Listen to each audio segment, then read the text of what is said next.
Saludos. Eternas lunas para todos ustedes.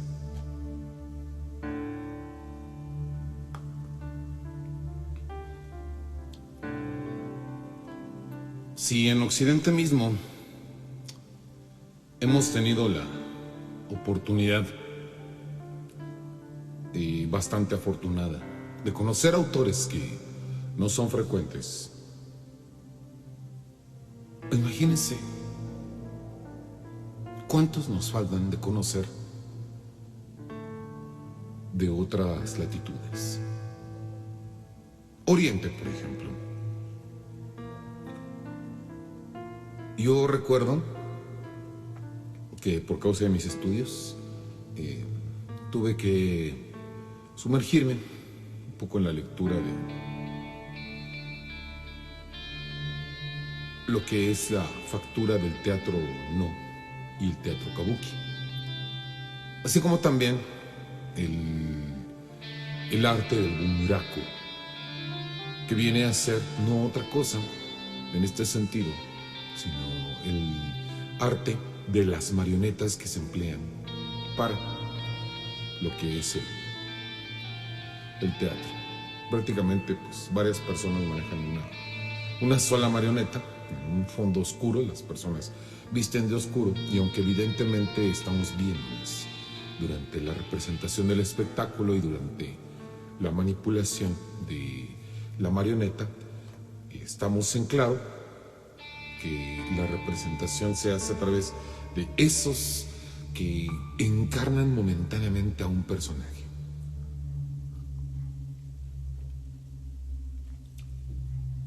Así que es natural que en esta época de mi vida en que pues buscamos distintos autores que tengan el horror como elemento común, al recordar pues estos gestos hieráticos de las marionetas, de las máscaras del teatro, pues ¿por qué no pensar precisamente en que hubiera también relatos de horror en el Japón? El tiempo nos fue dando esta posibilidad a través de los muy populares creepypastas. Sin duda alguna, pues bueno, los creepypastas vienen a ser algunas de estas muestras, sobre todo las provenientes de Japón, primero en forma de leyendas urbanas y después pues en la forma de los creepypastas. Leyendas terribles y espantosas, apasionantes en más de las ocasiones.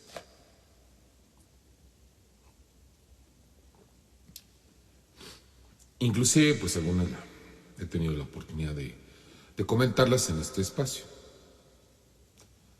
Sin embargo, algo como un autor de horror en específico, es decir, no recurrir al colectivo, lo que es el inconsciente colectivo que narra estas historias acerca de la teque-teque, entre otros personajes infames dentro de lo que es la mítica y lo que es la leyenda japonesa. Algo distinto a ello, autores que trataban de horror, solamente los venimos a tener cuando nosotros revisamos ya de una manera un poco más profunda todo lo que es la literatura, y es entonces cuando damos con Ryunosuke Akutagawa.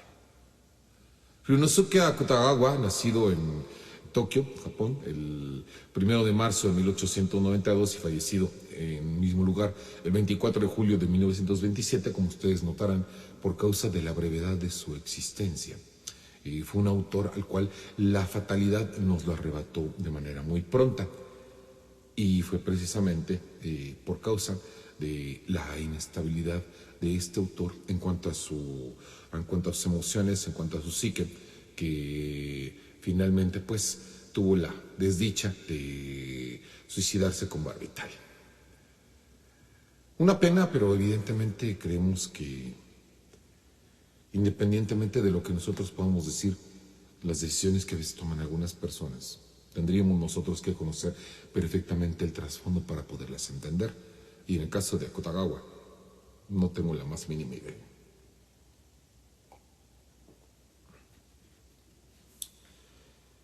Sin embargo, es posible precisamente que merced a la situación de Akutagawa, en cuanto a lo que es el horror, precisamente nosotros podamos entender un poco la situación. En primera instancia, pues bueno, estamos en claro que tenemos varias cosas que revisar de su breve carrera, que no por ello dejó de ser brillante. En este caso, pues, una de estas fue Rashomon, que es uno de los textos más populares de él, en 1915, donde describe de alguna manera la decadencia de las tradiciones japonesas, según los datos que se nos dan, pues nuevamente, pues, como podemos ver dentro de lo que es la Wikipedia. Varios cuentos como El biombo del infierno, La muerte del Martín, El asesinato de la era Meiji, La muerte del poeta Basho, entre otros cuentos. Y, por supuesto, también editó cuentos con una ideología que pues es bastante rara. Yo creo que probablemente de ahí, en la época de 1915, 1917, es cuando el autor pues tuvo precisamente un acercamiento con el catolicismo que finalmente vendría a devenir en cambiar un poco la perspectiva tradicional que normalmente tienen los japoneses de acuerdo al shintoísmo, que pues es la religión más conocida en el Japón, que es la que ellos tienen como 40 variantes. O sea, si nosotros estamos volviéndonos locos con todas las variantes que existen dentro de la religión católica todas las religiones de alguna manera judeocristianas que tienen este centro, pues ahora imaginémonos el shintoísmo, ¿no? En este caso. Entonces, pues bueno, otros cuentos como La castidad de Oton, La princesa Rokunomiya, entre otros, y finalmente pues los cuentos sobre Yasuke tendrían a ser de alguna forma las historias que llegarían a sumarse al acervo de las historias de Akutagawa.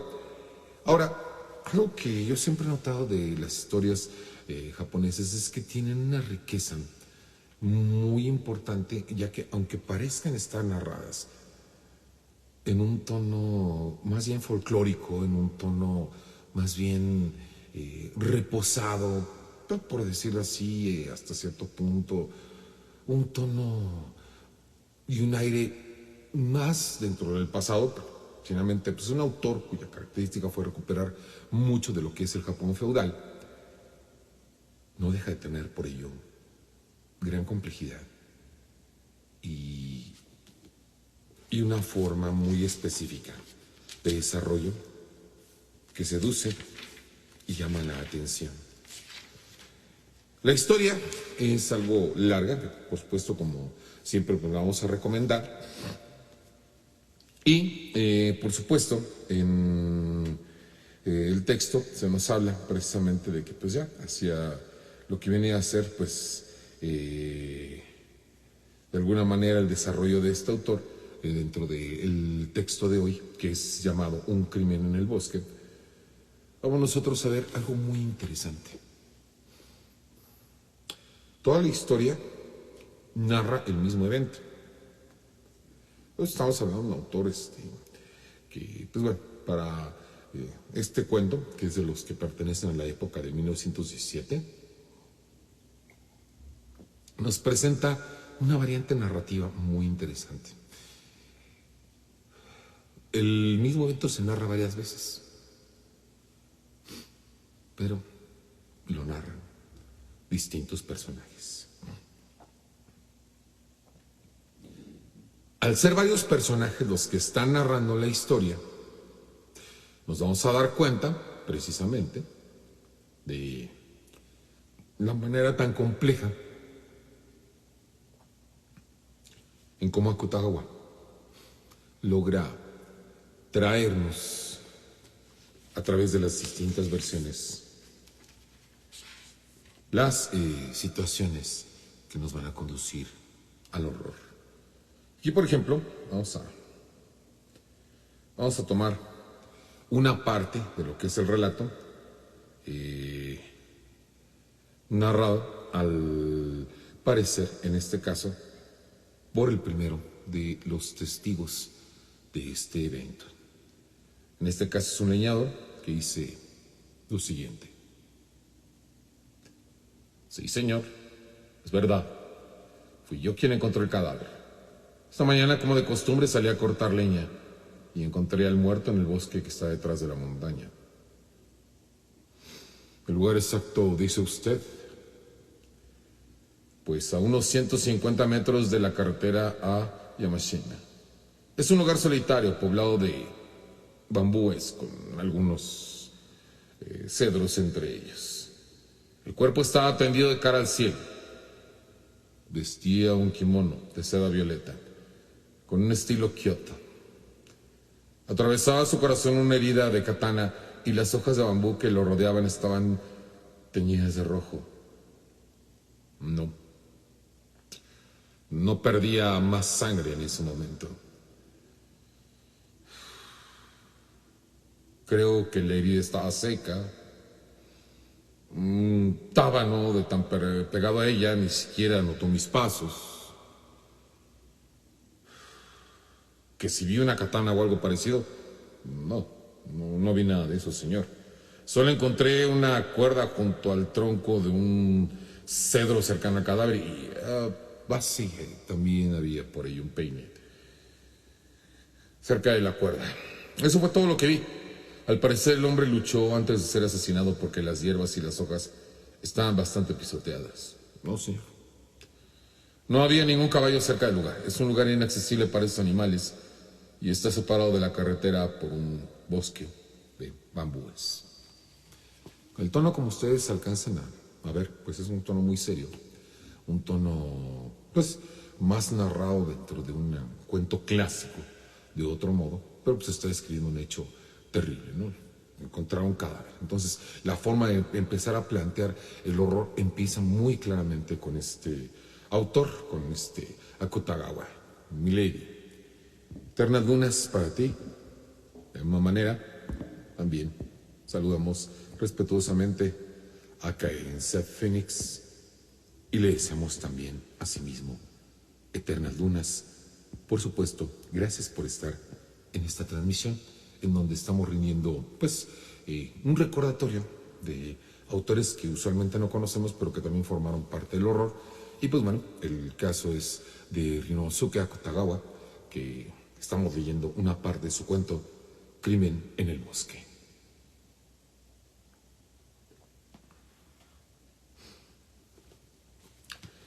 A continuación, cada una de las versiones nos va agregando pues una serie de situaciones. Por supuesto, hay versiones muy interesantes, muy importantes. En este caso, una de ellas, por supuesto, es la de el asesino, que es, el presunto asesino del que se habla, que es Tachomaru, quien también pues tiene la oportunidad de hablar, pero pues finalmente cambia algunas cosas, habla acerca de situaciones. Hay una mujer dentro de todo lo que es la historia. Pasemos a su versión.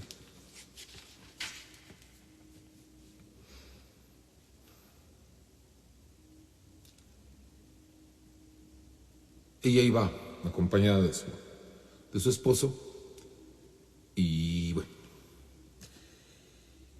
el hombre que vestía el kimono de seda azul después de ultrajarme lanzó una mirada sarcástica a mi esposo, que estaba atado en el tronco de un cedro.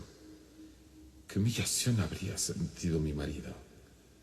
Cuanto más se empeñaba en liberarse, más se hundía la soga en su cuerpo. Desesperada, corrí hacia él. No, mejor dicho, quise correr, pero al intentarlo el bandido me derribó. En ese preciso instante advertí un brillo extraño en los ojos de mi marido. Tenía una expresión imposible de describir. Lo recuerdo y todavía me hace estremecer. No poder hablar. Se expresaba de ese modo. Sus ojos no denotaban ni furor ni angustia. Despedían un brillo frío que reflejaba su desprecio hacia mí. Mas sería por esos ojos que por el golpe del bandido dejé escapar un gemido y me desvanecí. Después de largo rato recobré el conocimiento y advertí que el hombre del kimono azul había desaparecido. Estaba solamente mi marido atado al árbol. Me incorporé sobre las hojas de bambú y dirigí hacia él mis ojos, pero el brillo de los suyos no había cambiado. Me observaba con la misma frialdad, reafirmando su desprecio y lo más profundo también su odio, venganza, rabia, angustia. No sé bien lo que sentí entonces. Me levanté vacilante y me acerqué a él. Takechiro, le dije, después de lo sucedido, no podría seguir viviendo contigo. He decidido matarme, pero también debes morir.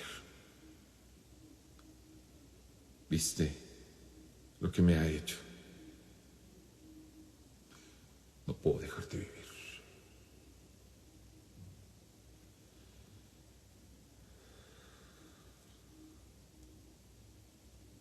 Hice un gran esfuerzo para decirlo, pero él seguía mirándome sin inmutarse. Sentí que mi corazón latía con violencia. Busqué afanosamente la espada de mi marido. En vano. Por lo visto, el bandido había robado sus armas. Fue una suerte que allí cerca encontraba un puñal. Sosteniendo el arma en alto, volví a decirle, ahora, dame tu vida. Yo te seguiré inmediatamente. Al escucharme, movió apenas los labios. Con la boca llena de hojas, no podía articular palabra. Sin embargo, con solo mirarle, adiviné su intención. Con profundo desprecio me decía, mátame. Sin poderme dominar, enloquecida, clavé la daga en su pecho a través del kimono de color azul. Luego, volví a desvanecerme. Cuando tiempo después me recobré, mi marido había muerto. Un rayo de sol poniente, filtrado a través del follaje, iluminaba su rostro sin color. Llorando, quité las ataduras de aquel cuerpo. Después, no tengo fuerzas para hablar de lo que ocurrió después. Hice todo lo posible por darme muerte. Clavé el puñal en mi garganta, me arrojé al lago cerca de la montaña, pero todo fue en vano. Aquí estoy, frustrados mis deseos, con el deseo agobiador de mi deshonra a cuestas. Es de creer que una mala mujer como yo, hasta la misma Bodhisattva, niegue su piedad. En fin, ya que maté a mi esposo, que fui violada por un bandido, ¿qué debo hacer? ¿Qué es lo que yo? Y estalla de pronto en sollozos. Maestro Keinset, muchísimas gracias. Solamente somos aprendices dentro de lo que es la literatura, sin embargo, estamos muy honrados, muy amable. El relato en esta parte se vuelve álgido, por supuesto, con uno de los testimonios más importantes.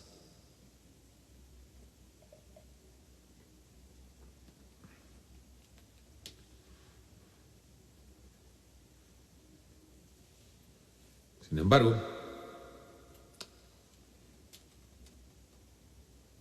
¿qué pasaría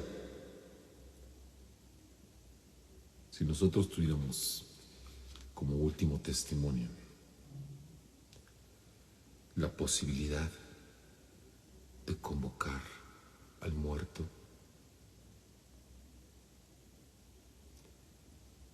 por obra de una medium? Lo que tendríamos es lo siguiente. Después de violar a mi mujer, el bandido se sentó junto a ella y le habló, tratando de consolarla. Naturalmente yo no podía hablar.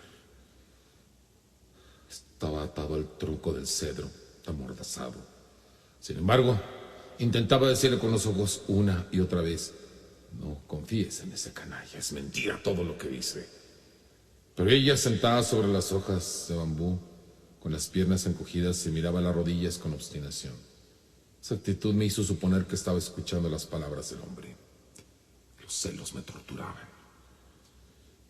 El bandido, hábil en la conversación, le hablaba de una y de otra cosa hasta que llegó a proponerle con el mayor descaro: ya que has sido injuriada en tu honor, no podrás seguir junto a tu esposo. A cambio de esto, y puesto que no seríais felices, ¿no te gustaría ser mi mujer? Fue el amor que me inspiraste lo que me llevó a cometer violencia en contra de los dos. Mi mujer la escuchó fascinada y alzó la cabeza. Nunca la vi tan hermosa como en aquel momento. Pero, ¿qué respondió ante la presencia de su esposo, víctima como ella de ese malhechor? Ahora vago perdido en el espacio, pero no podré evitar la rabia y los celos mientras recuerdo sus palabras. Bien, llévame donde tú quieras. Y no fue ese el único delito de mi mujer. Si hubiera sido tan solo esto, no sufriría tanto en esta oscura eternidad. Cuando, como en sueños, me disponía a partir del brazo de aquel hombre, palideció repentinamente y señalándome, exclamó: mátalo, no puedo unirme a ti mientras él esté con vida. Y repitió varias veces, enloquecida: mátalo. Aún ahora sus palabras quieren arrastrarme en torbellino al negro abismo. ¿Salieron alguna vez palabras tan atroces de labios de un ser humano? ¿Entraron tan odiosas frases en oídos de algún mortal? ¿Alguna vez semejante? El mismo bandido quedó perplejo al oírla. Ella continuaba gritando y aferraba al brazo del delincuente. Él la miró fijamente y no contestó. Antes de pensar en la respuesta, la arrojó al suelo de una patada y nuevamente, con una carcajada desdeñosa, se cruzó de brazos tranquilamente y mirándome dijo: ¿qué piensas hacer con esta mujer? ¿La matas o la perdonas? Contéstame con la cabeza: ¿la matas? Por solo estas palabras sería capaz de perdonar la acción del individuo. Mientras yo vacilaba en contestar, mi mujer dio un grito.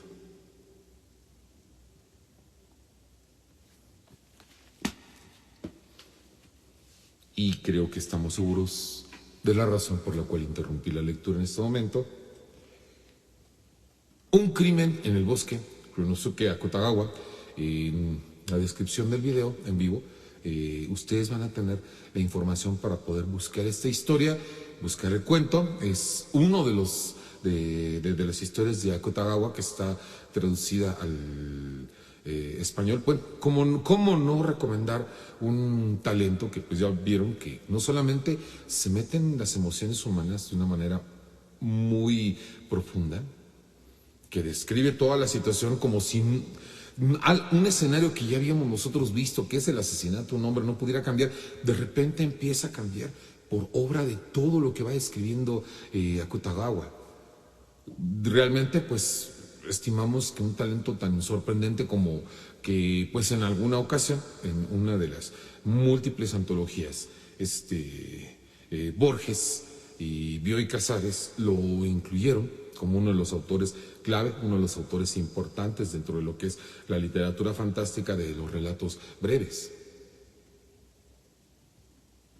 Así que, pues bueno, yo qué más puedo decir de un talento como Ryunosuke Akutagawa, sino lamentar precisamente que las angustias y por supuesto las preocupaciones que finalmente lo llevaron a la tumba de una manera temprana a causa del suicidio. Lamentar, por supuesto, que un autor como estos haya desaparecido, tanto que nos podría haber dejado.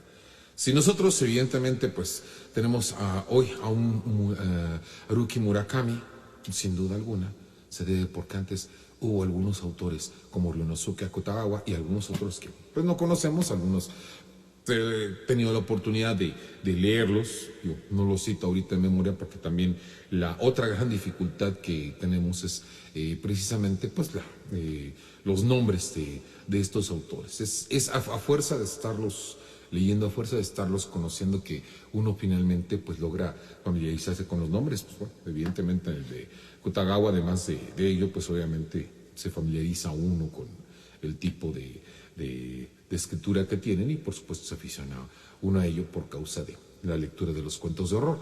Entonces, ¿qué habría pasado en el testimonio del fallecido después de que la situación había empezado únicamente con el descubrimiento de un cadáver? Todo hacía suponer que el hombre había fallecido trágicamente después de un ataque que sufrieron él y su esposa desesperada por la situación del ataque, y de repente toda la cantidad de cosas que van surgiendo para traernos una narración harto apasionante.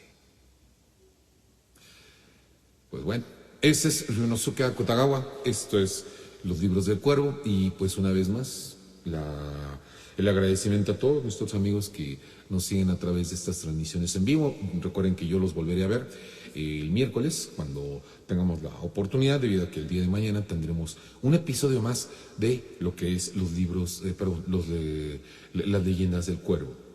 Es un día especial porque una vez al mes en las Leyendas del Cuervo tengo la oportunidad de traer a ustedes una historia, un cuento. Son conocidos como los cuentos del Cuervo, y precisamente pues constituyen de alguna forma el acervo propio de un servidor, Paul Raven, quien el día de mañana tiene un cuento algo especial. Y ya que estamos hablando precisamente con Ryunosuke Akutagawa de lo que son las posibles declaraciones de un muerto después de su trágico fallecimiento, tan solo puedo decirles que mañana en las Leyendas del Cuervo, el cuento llamado Duda Razonable, por supuesto, también trae un poco de estas dudas de lo que ocurre más allá de la muerte. No olviden ustedes seguir nuestro reto en Facebook, en donde hemos propuesto una frase de la novela Carmila para que ustedes puedan seguirnos. Vamos a publicar nuevamente un pequeño recordatorio el día de mañana, aunque pues tenemos la publicación en la página que varios de nuestros amigos han tenido la oportunidad de reproducir. Ustedes ya habrán visto que inclusive pues en esta ocasión tuvimos la publicación de un video. Esa fue la manera en como uno de ustedes decidió participar, en donde tenemos también ya un relato largo para poder leer el día sábado. Recuerden que el sábado 10 de febrero pues leeremos todas las aportaciones que ustedes tengan. En el caso de este reto Facebook, no importa pues la extensión, hemos comentado que ustedes pueden publicar un relato largo siempre y cuando tengan la frase. Entonces los invitamos a participar, los invitamos a que ustedes nos sigan mandando sus escritos. Recuerden, es en el interno, Messenger, MD, DM, Messenger, como gusten ustedes llamarle. Ahí nosotros estamos esperando todas sus aportaciones. Ahí un servidor, nuestra Angie Vampi, nuestro Nathaniel Llano, nos encargamos de recibir estas aportaciones para publicarlas lo más pronto posible dentro de la página, y por supuesto llevarlas a darles voz en el momento de la transmisión en vivo. Pues bueno, nos veremos, como les decía yo, el miércoles, porque el día de mañana tenemos una más de las Leyendas del Cuervo, y por supuesto estaremos ocupados en el chat en vivo a eso de las 9:30 de la noche en el horario de la Ciudad de México, y por supuesto que cambia de acuerdo a las latitudes en América Latina. Les pedimos que consulten su propia latitud. Tengo conocimiento de que en el caso de Colombia es a las 10:30, y pues en el caso de Paraguay es algo así como a las 12 de la noche, pues, 0 horas con 30 minutos, cuando ustedes pueden encontrarse con las Leyendas del Cuervo el día de mañana, con uno más de los cuentos del Cuervo. Por mi parte, como Paul Raven, agradecemos su atención, y por supuesto los esperamos mañana si ustedes gustan acompañarnos, y el miércoles si ustedes quieren también acompañarnos con una nueva lectura, con un nuevo autor. Pero por lo pronto, yo hoy les deseo que tengan eternas lunas.